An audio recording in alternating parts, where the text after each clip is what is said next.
വേറൊരു സംഭവം പറയാം. അതായത് ഏകദേശം ഒരു 1.5 വർഷം മുന്നേ ഞാൻ ഈ ഹോസ്പിറ്റലിൽ ജോയിൻ ചെയ്യുന്ന സമയത്ത് നമ്മുടെ ഒ പിയിലേക്ക് ഒരു 4 മണി ആവാറായപ്പോൾ ഒരു ലേഡി, ഒരു 31-year-old ഫീമെയിൽ കടന്നു വന്നു. അവരുടെ ഹസ്ബൻഡും ഉണ്ട് കൂടെ. അവരുടെ ഏകയുള്ള കൺസേൺ എന്താ വെച്ച് കഴിഞ്ഞാൽ അവർക്കൊരു ബാക്ക് പെയിൻ ഉണ്ട്, അതിനൊരു ഇഞ്ചക്ഷൻ വേണം. അപ്പോൾ അവർക്ക് ഓർത്തോ കൺസൾട്ടേഷനോ കാര്യങ്ങളോ ഒന്നും വേണ്ട.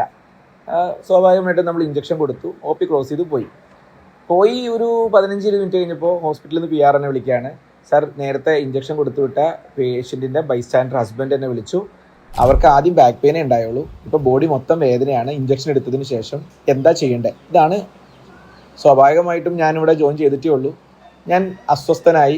ഞാൻ എൻ്റെ കയ്യിലുള്ള ലിറ്ററേച്ചേഴ്സൊക്കെ പരതാണ്. എന്തെങ്കിലും ഒരു വിദൂര സാധ്യത ഇനി ഇഞ്ചക്ഷൻ എടുത്ത് അങ്ങനത്തെ ഒരു പെയിൻ വരുമോ എന്നുള്ളത് ഒന്നും കണ്ടുപിടിക്കാനാവുന്നില്ല. ബട്ട് ഞാൻ അസ്വസ്ഥനായി. പിന്നെ ഒരു 2 hours കഴിയുമ്പോൾ വീണ്ടും ഒരു കോൾ വരാണ്. വേദനയ്ക്ക് ഒട്ടും കുറവില്ല, നിങ്ങൾ എന്ത് ഇഞ്ചക്ഷനാണ് കൊടുത്തത്? ഇതാണ് അയാളുടെ ടോൺ. സംസാരത്തിൽ ചെറിയൊരു ഭീഷണിയുടെ സ്വരം ഉണ്ടെന്ന് നമുക്ക് മനസ്സിലായി.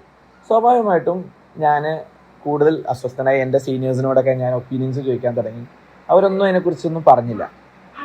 ഒരു 2-3 മണിക്കൂർ കഴിഞ്ഞിട്ട് പിന്നെ കോൾസ് ഒന്നും വരാണ്ടായപ്പോൾ ഞാൻ അങ്ങോട്ട് PROനെ വിളിച്ച് ചോദിക്കുകയാണ്, എന്തായി അവരുടെ കേസ്? അങ്ങനെ നമ്മൾ അവരായിട്ട് കണക്ട് ചെയ്തപ്പോൾ അവർ പറഞ്ഞത്, പുത്തനാലക്കൽ എന്ന് പറയുന്ന അമ്പലത്തിൻ്റെ അടുത്ത് റോഡിൻ്റെ പണി നടക്കുന്നുണ്ടായിരുന്നു. അപ്പോൾ ഇവർ 2 വീലറിൽ പോയപ്പോൾ ഈ പേഷ്യൻറ്റിനെ സ്വാഭാവികമായിട്ടും നല്ല ശരീരം അനങ്ങി. അതുപോലെ തന്നെ ഇവർക്കും ഇവരുടെ ഹസ്ബൻഡിനും അതേ വേദന വന്നു. അപ്പോൾ നിങ്ങൾ പേടിക്കേണ്ട, ഇഞ്ചക്ഷൻ്റെ ഒന്നും അല്ല, ഞങ്ങൾ ആ റോഡ് മോശമായതുകൊണ്ടുണ്ടായ ബുദ്ധിമുട്ടാണെന്ന് പറഞ്ഞു. അപ്പോൾ വലിയൊരു പ്രശ്നം ഒറ്റ വാക്കിൽ അവരങ്ങ് പറഞ്ഞ് അവസാനിപ്പിച്ചു. അപ്പോൾ ഞാൻ ആലോചിച്ചത് നമ്മുടെ ഡോക്ടേഴ്സിൻ്റെ സേഫ്റ്റി അല്ലെങ്കിൽ അവരുടെ വൾണറബിലിറ്റിയെ കുറിച്ചിട്ടാണ്. ഒരു ഒ പിയിൽ ഒരു 7 മിനിറ്റ് കൊണ്ട് പേഷ്യൻറ്റിനെ കാണുന്ന ഡോക്ടറിൻ്റെ അവസ്ഥയാണ്. അവരെത്രത്തോളം വൾണറബിളാണ്, എത്രത്തോളം ചെറിയ സേഫ്റ്റി ലൈനിലാണ് പേഷ്യൻറ്റിനെ ട്രീറ്റ് ചെയ്യുന്നത്. കാരണം ഒരു പേഷ്യൻറ്റിന് തോന്നുകയാണ് അവർക്കുണ്ടായ ഒരു ബുദ്ധിമുട്ട് ആ മരുന്നിൻ്റെ ആണെന്ന് വിചാരിച്ചു കഴിഞ്ഞാൽ അതോടുകൂടി ഡോക്ടറിൻ്റെ കരിയർ അവിടെ തീരാണ്. അപ്പോൾ ഞാൻ പറയുന്നത് വെച്ചാൽ, ചില പേഷ്യൻസ് പറയാറില്ലേ, ചെറിയൊരു തലവേദനയ്ക്ക് വലിയൊരു MRI സ്കാൻ എഴുതിയെന്ന്.